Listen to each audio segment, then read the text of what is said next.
예, 오늘 국회에서는 문재인 정부 들어 처음으로 청와대에 대한 국정감사가 진행됐습니다. 조국 민정수석의 불출석과 적폐청산 문제를 놓고 여야가 치열하게 공방을 벌이면서 전방위 난타전이 이어지고 있습니다. 국회로 가보겠습니다. 이종원 기자. 네, 국회입니다. 예, 조국 민정수석이 오늘 국정감사에 불출석했죠. 야당에서는 이 문제를 집중적으로 부각했다고요. 네, 본격적인 질의 전부터 자유한국당 의원들의 이 상복 차림과 노트북에 붙인 문재인 정부 비판 피켓을 놓고 여야가 이 신경전을 펼쳤는데요. 임종석 비서실장과 정의용 국가안보실장 등 청와대 참모진 상당수가 출석했지만 이 조국 민정수석이 출석하지 않은 것을 놓고 난타전이 본격화됐습니다. 들어보시죠. 우리 군이 대포권 1 그런 상태에서 훈련을 전개할 때 우리 비서실장님도 참석을 하셨고 조국 수석 참석하신 그런 술판이 있었습니다. 그러면서 여기에는 나오고 있지 않습니다. 저희들이 왜 이 말씀을 드리냐면 이번 국감을 통해서 적어도 청와대 인사 참사의 책임자인 조국 수석의 인사 검증에 대한 책임을 저희들은 따져 물어야 된다고 생각을 합니다. 그리고 지난 9년간 우리는 단 한 차례도 민정수석을 국회에 부르지 못했었습니다. 내로남불 이야기 많이 합니다만 내로남불의 끝판은 바로 여기서 우리가 보고 있다고 생각이 듭니다. 과거에 그렇게 민정수석의 출석을 방해했던 데 대해서 먼저부터 사과부터 하는 게 저는 순서라고 생각합니다. 민주당도 마찬가지예요. 바로 작년까지 민정수석의 출석을 그토록 요구한 데 대해서 반성이 먼저예요. 이외에도 홍진호 납포 문제와 과거 국정원의 특수활동비 청와대 상납 의혹 등도 핵심 쟁점으로 부각됐는데요.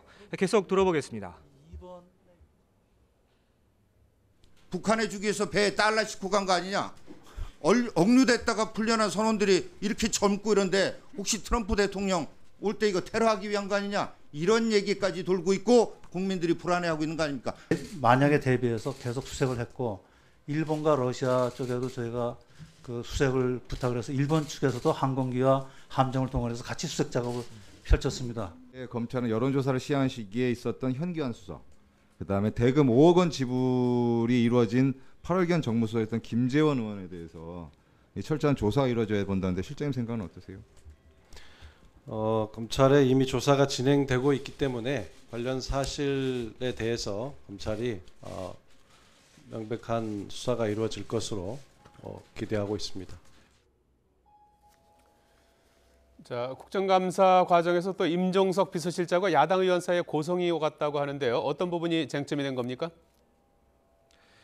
네, 자유한국당 전희경 의원의 발언이 발단이 됐습니다. 인사 시스템과 외교안보 현안을 질의하면서 전대협 의장 출신인 임종석 실장을 겨냥해 색깔론을 제기한 건데요. 들어보겠습니다.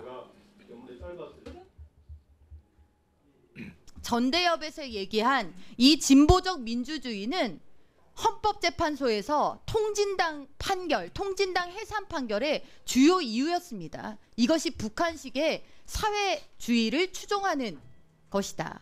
이런 것에 대해서 전혀 입장 정리도 안 되신 분들이 청와대 내에서 일을 하시니까 인사참사 발생하고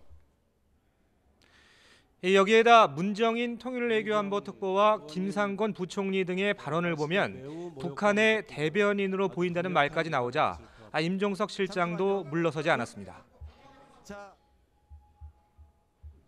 저는 전희경 의원님 말씀에 매우 모욕감을 느끼고 아주 강력한 유감의 뜻을 표합니다.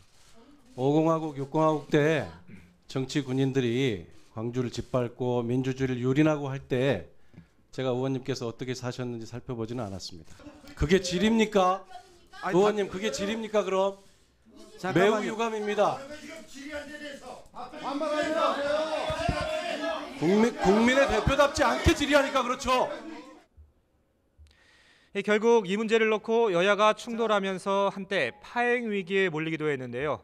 야당 측이 사과를 요구한 끝에 임종석 실장이 다시 유감을 표명하면서 감사가 계속되고 있습니다. 지금까지 국회에서 YTN 이종원입니다.